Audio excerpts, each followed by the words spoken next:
Pendant plus de 10 ans, Victoria's Secret a régné en maître sur le marché de la lingerie. Des boutiques à l'atmosphère unique, des défilés grandioses captivant des millions de spectateurs, des supermodèles aux ailes d'ange, la marque a su créer un véritable culte où chaque femme pouvait s'imaginer effleurer le rêve de rejoindre le monde féerique des anges de Victoria's Secret.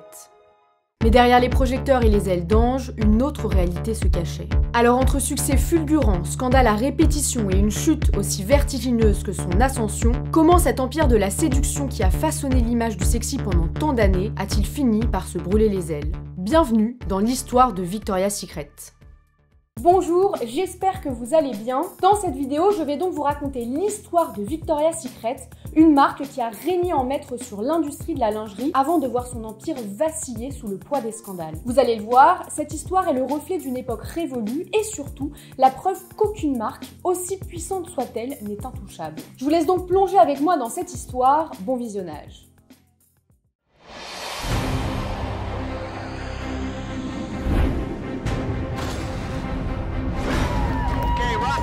Are you ready?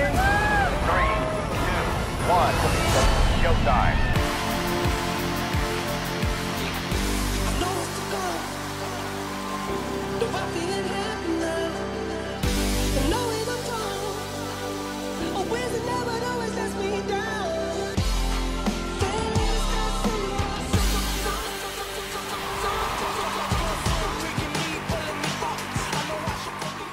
L'histoire commence en 1977 à San Francisco. Un homme pousse la porte d'un grand magasin, déterminé à trouver un ensemble de lingerie pour sa femme. Il s'avance dans les rayons, mais très vite, une gêne s'installe. Autour de lui, des chemises de nuit à fleurs, des culottes blanches vendues par pack de 10, des soutiens-gorge couleur chair aussi sexy qu'un rideau de douche, l'éclairage est brutal, rendant le tout encore plus austère. Et surtout, il sent les regards des vendeuses sur lui, comme si sa seule présence dans ce rayon était suspecte. Il baisse les yeux, hésite, puis finit par tourner les talons. Il sort du magasin, frustré de n'avoir rien acheté et surtout un peu humilié. Cet homme, c'est Roy Raymond. Et ce jour-là, il comprend un problème fondamental que personne ne semble avoir remarqué. Acheter de la lingerie est une expérience désagréable et gênante pour les hommes qui souhaitent offrir un cadeau à leur femme. Non seulement ils se sentent jugés, mais en plus, l'offre de lingerie aux États-Unis est vraiment pas dingue. Tout est pensé pour être pratique, sans charme et surtout sans plaisir. En bref, c'est moche. Roy Raymond en parle à ses amis et il se rend compte qu'en fait, il n'est pas le seul à ressentir ça. Il en est maintenant convaincu.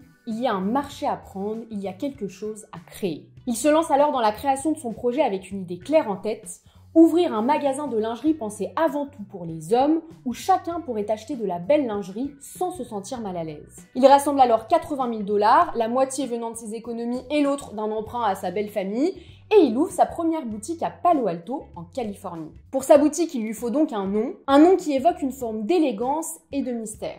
Il choisit alors Victoria, en référence à la reine Victoria, symbole de respectabilité et de raffinement britannique, et secret, secret, pour suggérer que sous ses vêtements sages, chaque femme cache un secret bien plus sensuel. Victoria's Secret est née.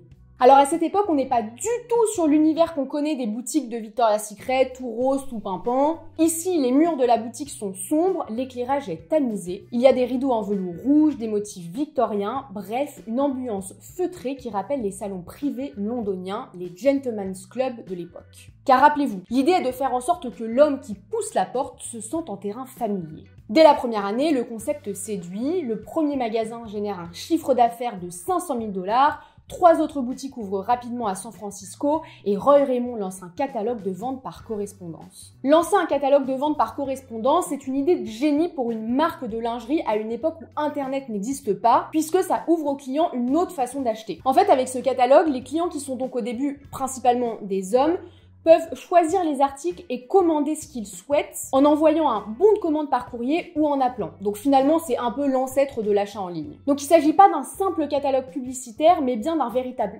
canal de vente conçu spécialement pour éviter aux hommes l'embarras d'entrée en boutique ou tout simplement pour ceux qui n'avaient pas un accès facile aux boutiques physiques. Les hommes adorent, que ce soit à distance ou en boutique, ils entrent, ils achètent, ils repartent avec de jolis sacs au design élégant et surtout, ils ne se sentent plus jugés. Pour eux, c'est une révolution. Roy ouvre au total 6 boutiques aux 4 coins des États-Unis, le chiffre d'affaires atteint plus de 4 millions de $ au début des années 80, mais Roy Raymond ne voit pas venir le problème qui se profile. Il a pensé son magasin exclusivement pour les hommes, oubliant totalement la clientèle féminine. Bah ouais, et force est de rappeler à notre cher Roy que ce sont les femmes qui portent la lingerie, qui la choisissent au quotidien et qui décident in fine du confort et du style qu'elles veulent adopter. Alors autant vous dire que dans cet univers de velours et de lumière tamisée, elles se sentent pas du tout les bienvenues. Elles trouvent les boutiques beaucoup trop masculines, beaucoup trop pensées pour séduire un regard extérieur plutôt que pour leur propre plaisir. Vous comprendrez donc qu'en voulant rendre l'achat de lingerie plus confortable pour les hommes, eh bien Roy Raymond a recréé exactement le même problème pour les femmes. Les ventes commencent à stagner, puis à chuter, la marque ne séduit plus suffisamment et en 1982, après seulement 5 ans d'existence, Victoria's Secret est au bord de la faillite. Pourtant, nous ne sommes qu'au début de l'histoire.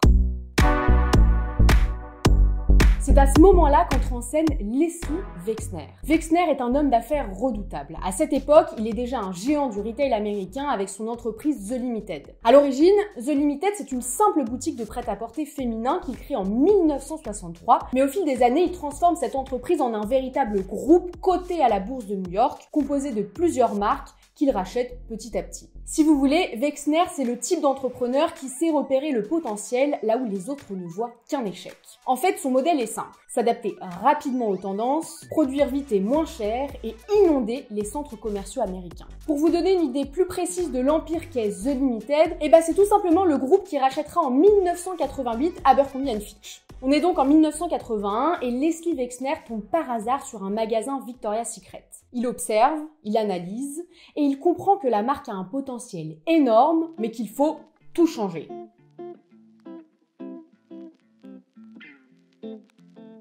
En 1982, il rachète alors l'entreprise pour $1 million. Bon, ça peut vous paraître peut-être beaucoup dit comme ça, mais sachez que c'est une somme dérisoire quand on sait que 2 ans plus tard, la marque vaudra près de $500 millions. En un temps record, il transforme une marque en faillite en un leader mondial du secteur. Et pour ça, il prend 2 décisions radicales. Victoria's Secret ne doit plus être un magasin pour hommes, ça on l'a compris, et Victoria's Secret doit devenir une sorte de La Perla abordable, du luxe abordable, un endroit où les femmes aiment et peuvent acheter. Pour s'inspirer, il part donc en Europe, direction la France et l'Italie. Il observe les boutiques de lingerie, analyse les habitudes des consommatrices, comprend qu'ici, les femmes achètent de la lingerie pour elles-mêmes et pas seulement pour plaire aux hommes. Et puis il perçoit surtout qu'il existe un sacré vide sur le marché américain entre les sous-vêtements ultra luxueux et ultra chers et les basiques sans charme. C'est bien cet espace que Victoria's Secret doit combler. Alors fini les rideaux de velours rouge et les salons tamisés, les boutiques deviennent plus accueillantes tout en gardant une ambiance élégante et séduisante dans des tons roses, pastel, parfois noirs. Ce qui est sûr, c'est que l'ambiance se doit de rester rassurante, mais entrer dans une boutique doit également être une expérience à part entière. As you can see, it's absolutely beautiful. It's a wonderland for women. There is everything here in this store, from beautiful underwear, we have beauty products, we have fragrance, swimwear, sleepwear. It really just looks like every girl's dream.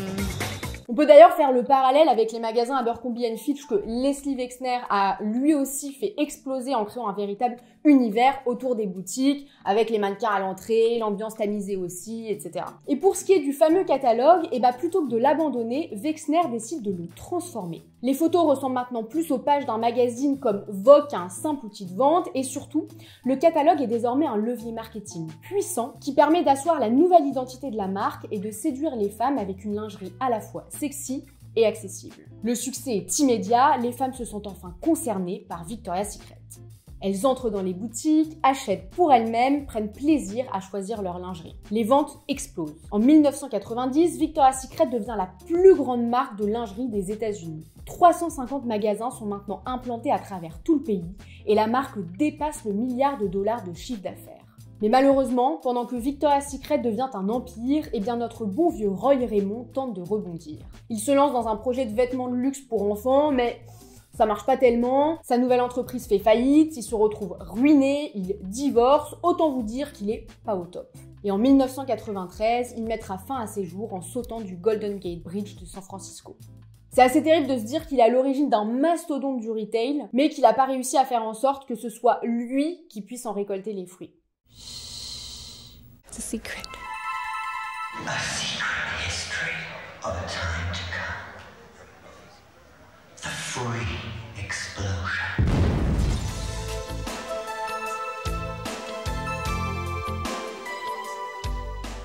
Au début des années 90 et grâce à Wexner, donc, Victoria's Secret domine déjà le marché de la lingerie aux États-Unis. Mais comment passer d'un leader du marché à une icône culturelle? La réponse tient en un nom, Ed Razek. Ce publicitaire, un brin mégalo et totalement obsédé par le rêve américain, est le grand architecte de l'image moderne de Victoria's Secret. En fait, il commence à travailler dans le groupe The Limited dès 1983, mais c'est en 1993 qu'il prend le poste de vice-président et de directeur marketing de The Limited, et donc des enseignes du groupe telles que Victoria's Secret. Pour lui, il ne faut pas juste vendre de la lingerie.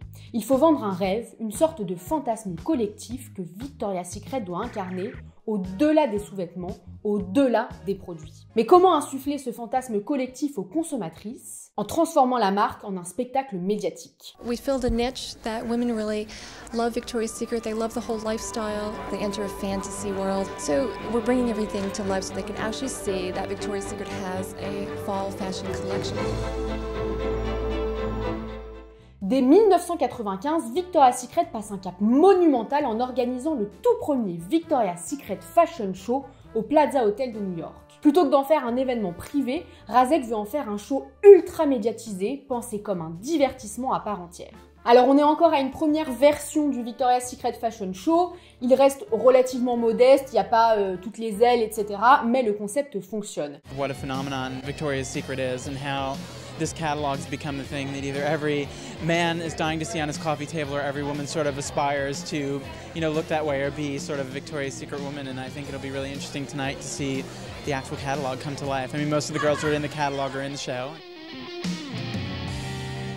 L'année suivante, Victoria's Secret lance le principe du Fantasy Bra.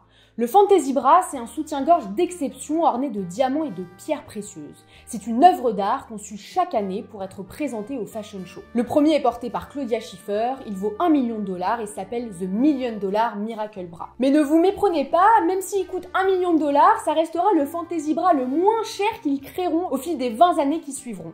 Mais pour vraiment imposer Victoria's Secret comme une marque iconique, il manque encore une image forte, immédiatement reconnaissable. En 1997, soit 2 ans après le premier fashion show, les mannequins phares de la marque seront désormais appelés les anges de Victoria's Secret. Pourquoi anges? Eh bien parce que l'image angélique renvoie à la pureté, à la beauté divine, tout en conservant un côté sensuel et inatteignable. Parmi les premiers anges, on compte par exemple Tyra Banks, Daniela Pestova, Helena Christensen ou encore Heidi Klum. On verra par la suite arriver Gisele Bündchen ou encore Adriana Lima en tant qu'ange en 1999 et certaines d'entre elles porteront même le Fantasy Bra comme quintessence ultime de la réussite d'un mannequin chez Victoria's Secret. You know, it was a big surprise for me when I was told that I was gonna wear the Fantasy Bra. To be an angel is a big deal, and then to get the Fantasy Bra is like crazy. When it happened for me, I just immediately started crying and dropped into tears.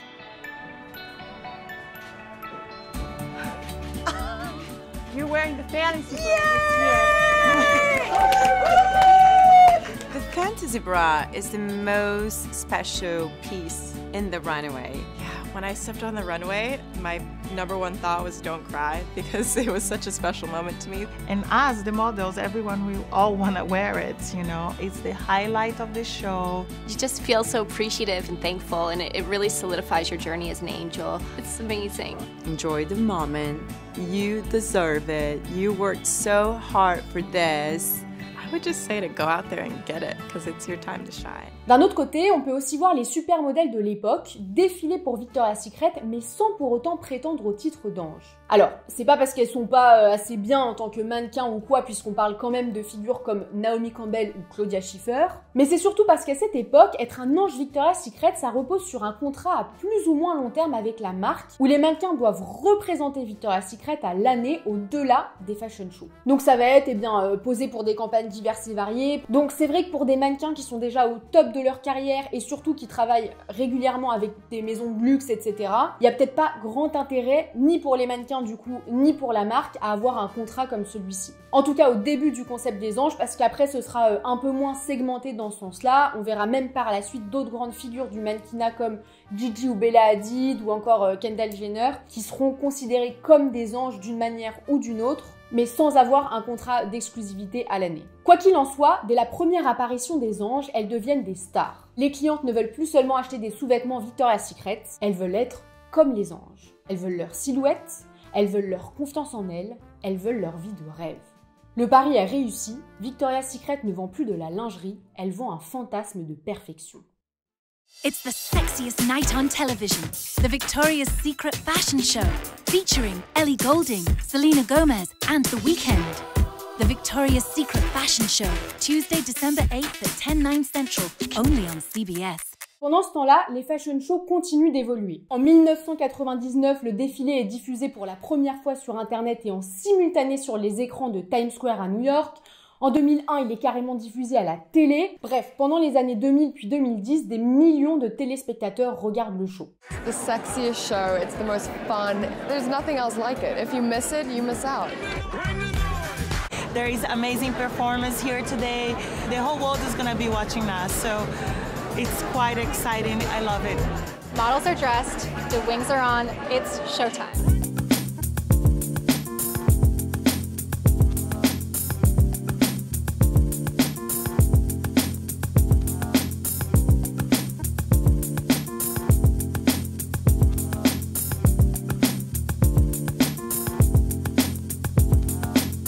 Les artistes les plus en vogue sont même invités à performer. Les Destiny's Child en 2002 avec Beyoncé quand même, Sting en 2003, Justin Timberlake, les Spice Girls, Usher en 2008. À partir de 2010, il y a aussi eu Jay-Z, Kanye West, Rihanna, Bruno Mars, Taylor Swift, Ariana Grande, The Weeknd. Bon, la liste est longue, mais en gros, le top 50 mondial de la musique est au rendez-vous chaque année.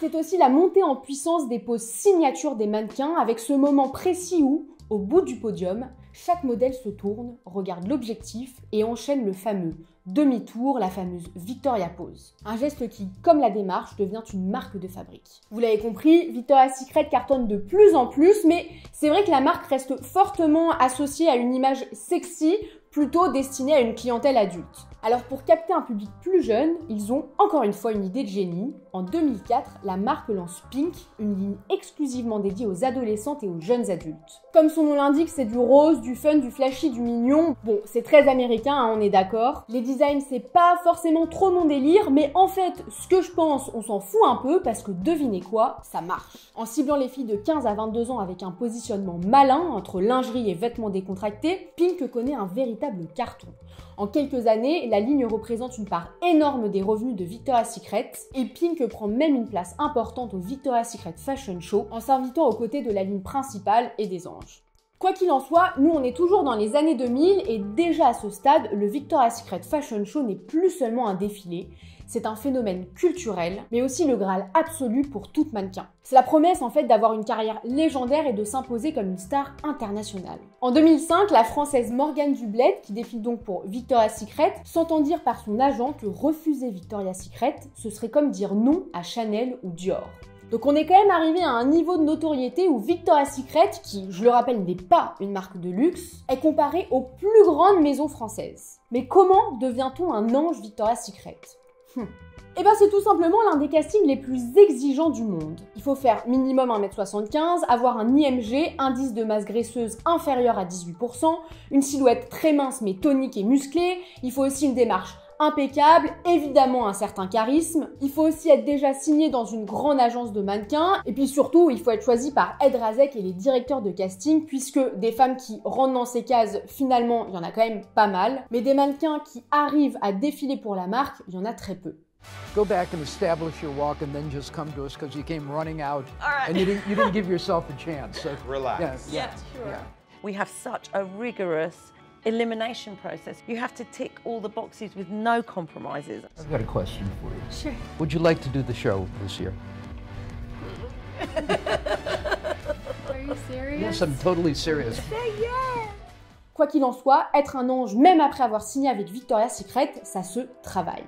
Et sachez que la routine des anges ne reste pas un secret bien gardé. Au contraire, leur préparation physique est ultra médiatisée. Tout est fait pour donner l'illusion qu'il est possible de leur ressembler dès lors que l'on suivrait la même routine sportive, que l'on porterait les mêmes vêtements, que l'on aurait la même routine beauté, que l'on suivrait le même régime draconien. Avant chaque show, les anges doivent suivre la diète du serpent. La diète du serpent, c'est pas un régime ultra complexe, non. Faut juste ne pas manger ni boire pendant les 12 heures qui précèdent le défilé et bien sûr faire 2 séances de sport par jour.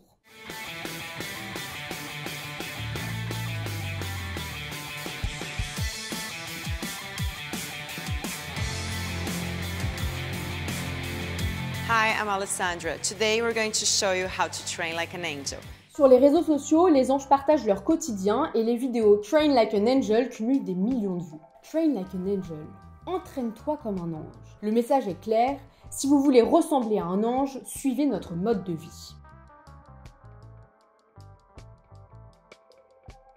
Résultat, des critères de beauté inaccessibles s'imposent progressivement comme la norme absolue. À ce stade-là, on pourrait même se demander si Victoria's Secret ne fait que suivre les standards de beauté ou plutôt les fabrique. Ça commence à sentir un peu le roussi, mais pour le moment, ça passe. Les mannequins continuent de se battre pour décrocher ces contrats, les salaires explosent, les couvertures de magazines s'accumulent. Voilà, le contrat Victoria's Secret est clairement considéré comme l'un des meilleurs du mannequinat, avec des rémunérations juste énormes, mais il reste aussi l'un des plus contrôlants. On verra ça un petit peu plus tard. À la fin des années 2000 et au début des années 2010, donc, Victoria's Secret est au sommet de son règne. Le fashion show est devenu un événement incontournable, regardé par des millions de téléspectateurs, dont 70% de femmes. La marque génère des milliards de dollars chaque année en prenant en 2015 plus de 40% des parts du marché de la lingerie aux États-Unis. Et derrière ce succès phénoménal, quelque chose cloche. Au fil des années, Victoria's Secret s'est enfermé dans une image figée, un idéal de beauté unique et inatteignable. Et si pendant un temps ça faisait rêver, le vent commence à tourner. Les premières critiques émergent, des mannequins brisent le silence et les scandales commencent à éclater.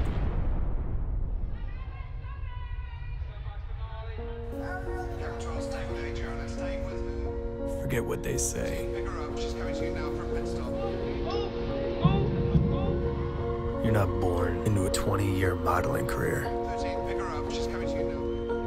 You have to earn it.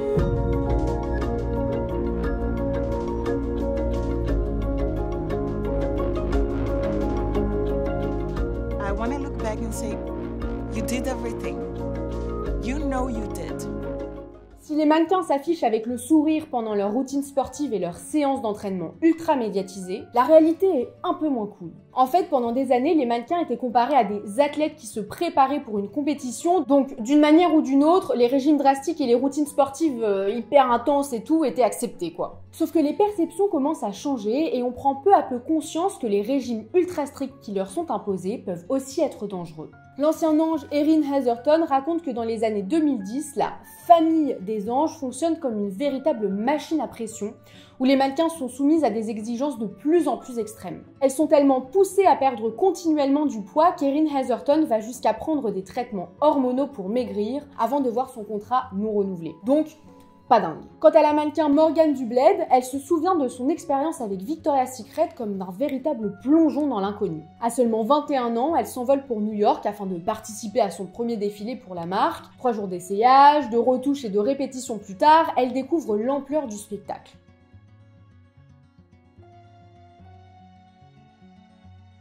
Et d'un autre côté, les vidéos Train Like an Angel, ça commence à devenir sacrément toxique et surtout vraiment moins accepté par les audiences. On voit pas différentes morphologies s'entraîner, mais bien un seul et même type de corps qui s'entraîne pour ressembler encore plus aux standards de la marque. À croire que même les anges Victoria's Secret elles-mêmes se battent pour ressembler à un idéal qu'elles n'atteindront peut-être jamais. Mais alors que l'industrie de la mode commence à s'ouvrir à la diversité avec l'essor des mannequins dites grande taille, des campagnes inclusives et de la médiatisation du mouvement body positive, Victoria's Secret persiste dans son esthétique figée. En 2014, une campagne intitulée The Perfect Body provoque un tollé. Sur cette affiche, on peut voir 10 mannequins très fines affichés sous un slogan qui suggère qu'il n'existe qu'un seul type de corps parfait. Alors oui, clairement, je sais pas à quel moment ils se sont dit que c'était une bonne idée de faire une campagne comme ça, mais bon, bref. Alors face aux critiques, la marque tente de corriger le tir en modifiant son slogan en « A body for everybody », mais bon, à d'autres, le mal est fait et surtout l'image élitiste de la marque est maintenant beaucoup trop ancrée dans l'opinion publique. Il y avait un virage à prendre, ils n'ont pas voulu le prendre. En 2016, les chiffres d'audience du fashion show s'effondrent, passant à 6,7 millions de téléspectateurs contre 9,1 millions en 2015. Mais la dégringolade n'est pas terminée, mes amis, oh que non. On est maintenant en 2018 et un enchaînement de scandales va accélérer cette belle chute. Vous vous rappelez d'Ed Razek, l'homme qui a façonné l'image de Victoria's Secret? Eh ben, il incarne finalement tout ce qui ne fonctionne plus. Lors d'une interview cette même année pour Vogue, il déclare que les mannequins grande taille et transgenres n'ont pas leur place dans les défilés. En quelques heures, ses propos font le tour du monde. Victoria's Secret, déjà critiquée pour son manque de diversité, se retrouve en pleine tempête médiatique. Les réseaux sociaux s'enflamment, des célébrités dénoncent son discours dépassé et les consommateurs commencent à boycotter la marque. Et en interne, plusieurs mannequins et employés décrivent un climat toxique marqué par des comportements déplacés. Un rapport du New York Times révèle que plusieurs mannequins ont dénoncé des attitudes inappropriées de sa part. Il aurait imposé sa présence lors des essayages, formulé des commentaires inappropriés sur les corps des mannequins et exercé une pression psychologique constante pour qu'elles correspondent aux standards de la marque. Pire encore, il aurait même décidé de ne pas renouveler le contrat d'une mannequin qui refusait de dîner avec lui. On souffle. Autant vous dire que ces propos ne passent plus du tout à l'ère du MeToo et de l'inclusivité. Face à ces scandales, Razek tente de s'excuser, mais c'est trop tard. Quelques mois plus tard, le 14 novembre 2018, Jane Singer, la PDG de Victoria's Secret depuis 2016, quitte son poste. Alors, petite parenthèse pour bien comprendre, donc Leslie Wexner est à la tête de The Limited, qui s'appelle maintenant d'ailleurs L Brands, soit le groupe propriétaire de Victoria's Secret, tandis que la marque a elle-même sa propre PDG, Jane Singer, donc, qui du coup démissionne. Cette histoire me fait d'ailleurs un peu penser en fait à celle de American Apparel, où les scandales ont éclaté plus ou moins à la même période et avec quand même quelques similitudes. En tout cas, Victoria's Secret est en ligne de mire et la balle est prête à partir. Central Ohio businessman Les Wexner mentioned again in the latest round of unsealed documents related to the investigation into Jeffrey Epstein. Vous voulez connaître la meilleure? Le 7 février 2019, le New York Times publie un article révélant l'influence de Jeffrey Epstein dans l'empire de Leslie Wexner. Laissez-moi vous rafraîchir la mémoire. Homme d'affaires aux relations troubles, Epstein a longtemps opéré dans l'ombre des plus puissants. Et surtout, l'homme qui se présente comme un investisseur et un philanthrope est en réalité un prédateur sexuel à la tête d'un vaste réseau d'exploitation. À partir des années 90, Jeffrey Epstein aurait commencé à accumuler des richesses de manière mystérieuse, notamment grâce à sa relation avec Leslie Wexner. En fait, on apprendra que pendant plus de 20 ans, il aurait été le gestionnaire de fortune de Leslie Wexner. Pire encore, Wexner aurait même donné procuration sur sa fortune à Jeffrey Epstein, lui permettant de signer des chèques pour lui, d'emprunter de l'argent en son nom, d'engager et de licencier des employés et même acheter des propriétés. Un manoir à New York, un jet privé, une luxueuse résidence dans l'Ohio. En gros, le patron de L Brands a beau être à la tête d'un empire du retail, il a quand même réussi à se faire escroquer des millions de dollars. Mais ça, à la limite, c'est pas très grave. Wexner est milliardaire, il s'en remettra. Le vrai problème, c'est que son influence va bien au-delà des finances. Epstein profite de cette position privilégiée pour tisser une toile d'abus et de manipulation, utilisant l'aura de Victoria's Secret pour attirer de jeunes mannequins sous de faux prétextes. Il se fait littéralement passer pour un recruteur de Victoria's Secret afin d'approcher des jeunes femmes sous couvert de leur offrir une carrière. En 1997, la mannequin Alicia Harden dénonce une tentative d'agression sexuelle de la part d'Epstein lors d'un faux casting pour Victoria's Secret. Elle aurait été invitée à un casting dans un hôtel de Santa Monica où il aurait tenté de la déshabiller de force. Son témoignage ne sera malheureusement pas pris au sérieux et la stratégie de Jeffrey Epstein, exploitée sur plusieurs années, lui permettra d'abuser de nombreuses victimes sans être inquiété. En 2019, quand même, Epstein est arrêté pour trafic sexuel de mineurs et se suicide en détention. L'affaire prend une ampleur mondiale et le lien avec Victoria's Secret devient un scandale d'ampleur. Alors Wexner affirme avoir coupé les ponts avec Epstein en 2008 après qu'une enquête ait été ouverte une première fois sur le prédateur.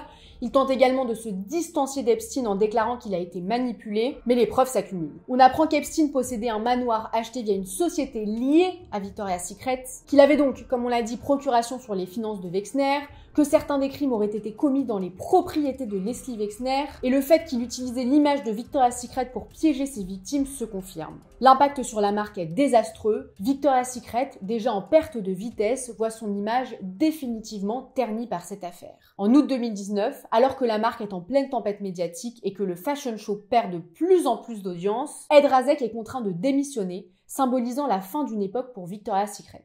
Mais surtout, le Victoria's Secret Fashion Show, autrefois grande messe de la mode, est maintenant devenu le symbole d'un temps révolu. En 2013, il rassemblait encore 13 millions de téléspectateurs. En 2018, ils ne sont plus que 3,3 millions. Alors en novembre 2019, après 24 années d'existence, la marque annonce l'annulation complète du Victoria's Secret Fashion Show.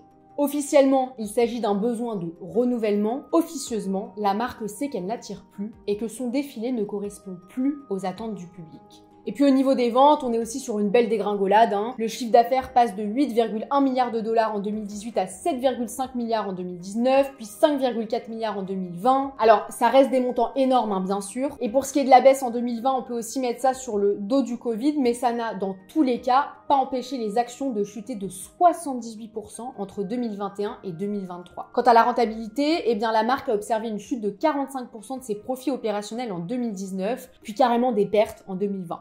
Face à ça, Victoria's Secret ferme 250 boutiques aux États-Unis et au Canada. Et à ce stade-là, c'est pas la faillite, ok, mais c'est quand même pas dans le go non plus.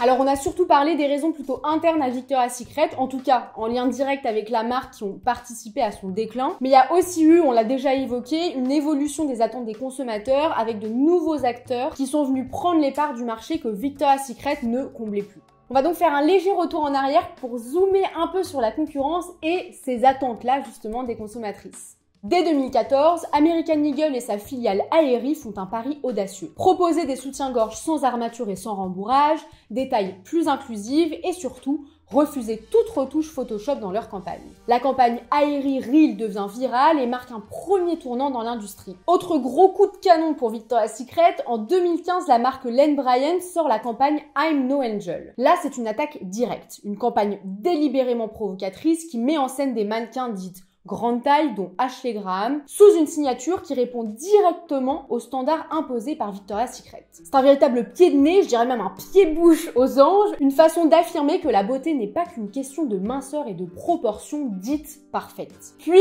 il y a aussi Rihanna qui arrive, et ça va faire très mal. En 2018, elle lance Savage X Fenty et pulvérise les codes établis. Son défilé, bien loin du Victoria's Secret Fashion Show, est une célébration de toutes les morphologies, de toutes les couleurs de peau, de toutes les identités de genre. En moins d'une heure, Rihanna rend Victoria's Secret totalement obsolète. Enfin, le style même de la lingerie évolue. Victoria's Secret, en fait, elle a longtemps misé sur des ensembles en dentelle ultra féminins, souvent associés à la séduction, mais les consommatrices, elles se tournent désormais vers des pièces plus minimalistes et confortables. Skims, la marque de Kim Kardashian, explose avec ses ensembles shapewear qui allient fonctionnalité et esthétique épurée. Calvin Klein continue de prospérer avec ses ensembles en coton. Et puis, c'est vrai que Victoria's Secret, c'est quand même une marque qui est avant tout achetée pour son univers au-delà de ses produits. Et donc, si l'univers de la marque s'effondre, il reste pas grand-chose face à un Etam, par exemple, qui a fait un pas en avant énorme en créant le Etam Live Show. En résumé, Victoria's Secret a été rattrapée par une évolution culturelle et sociétale qu'elle n'a pas su anticiper. Le concept même de sexy change. Il ne s'agit plus d'un idéal inatteignable, mis en scène sur un podium, mais d'une vision plus naturelle et accessible de la féminité. D'une attitude que tout le monde peut avoir. D'une recherche de confiance en soi, peu importe son physique. Et que ce soit en string ou en culotte parachute, tout le monde peut être sexy. We are back. It's the Victoria's Secret Fashion Show 2024. The iconic global runway show returns. And we are live from New York City. Alors que Victoria's Secret tente de panser ses plaies après des années de critiques et de scandales, la marque amorce un tournant majeur en 2020. L'entreprise mère, Elle Brands, annonce la vente de 55% de ses parts à la société d'investissement Sycamore Partners, valorisant Victoria's Secret à 1,1 milliard de dollars. Alors c'est une somme, c'est clair, mais c'est rien par rapport à ce que l'entreprise valait avant. Et donc, après plus de 50 ans à la tête du groupe, Wexner démissionne de son poste de PDG et de président du conseil d'administration. Cette décision marque une rupture nette avec l'ère Wexner-Razek et ouvre la voie à une refonte stratégique avec notamment un conseil d'administration composé majoritairement de femmes. Et d'ailleurs, dès 2021, la marque fait un virage à 180 degrés en annonçant la fin officielle du concept des anges. Victoria's Secret lance à la place le VS Collective, un programme qui repose sur une nouvelle équipe d'ambassadrices au profil varié.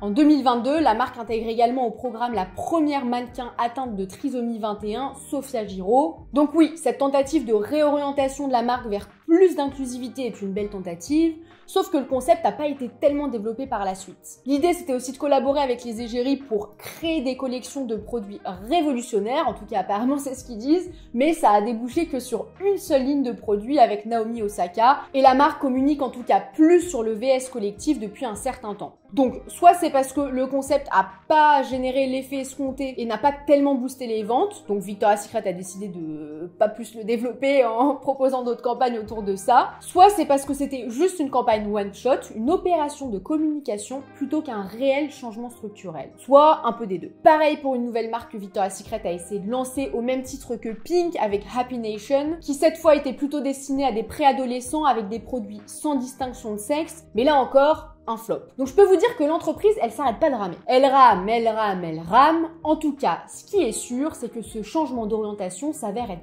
plus complexe que prévu. La PDG, Amy Hawke, nommée en 2022 pour piloter cette transformation, quitte son poste après seulement 6 mois. Un départ soudain qui vient accentuer le sentiment d'instabilité au sein de l'entreprise, renforçant les doutes sur la capacité de la marque à opérer une refonte en profondeur. Et à ce stade, on a l'impression que Victoria's Secret oscille un peu entre son passé et son futur et a du mal à trouver un véritable équilibre entre les deux. Mais la marque n'abandonne toujours pas et surtout, elle est toujours là. En 2023, Victoria's Secret teste autre chose. Elle lance la campagne Icon by Victoria's Secret et cette fois-ci, elle tente un petit retour en arrière en intégrant des supermodèles emblématiques de l'époque et d'autres plus récents, et surtout en adoptant un positionnement plus proche de son image traditionnelle, tout en y ajoutant une touche de diversité. On sait jamais, sur un malentendu, ça peut marcher. Et on arrive à l'une des initiatives les plus marquantes de cette tentative de renaissance et surtout la plus récente. Le retour du Victoria's Secret Fashion Show en 2024. Cette fois-ci, l'événement se veut être une célébration de la diversité avec des mannequins d'ethnies et de morphologies différentes. Le concept officiel des anges n'est sur le papier plus là,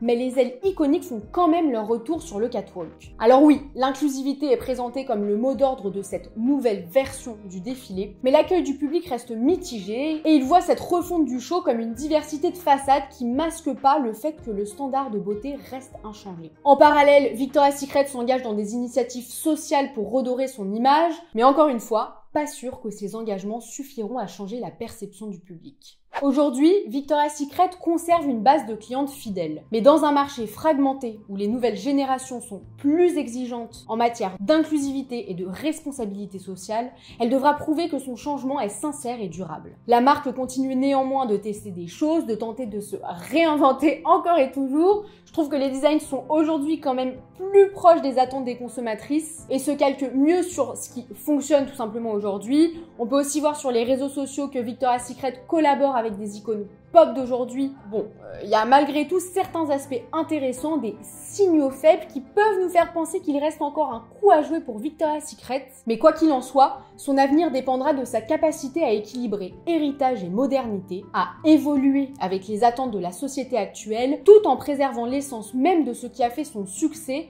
sans retomber dans ses anciens démons.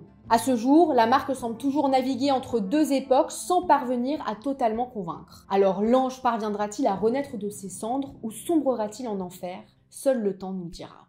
Voilà, j'espère que cette histoire vous a plu. N'hésitez pas à me dire en commentaire ce que vous en avez pensé, si vous pensez que Victoria's Secret va justement renaître de ses cendres ou pas, et quel pourrait être potentiellement le futur de cette marque. N'hésitez pas à mettre un petit pouce bleu si ça vous a plu, ça m'aide beaucoup. En tout cas, prenez soin de vous, prenez soin des autres, et à très vite. Salut!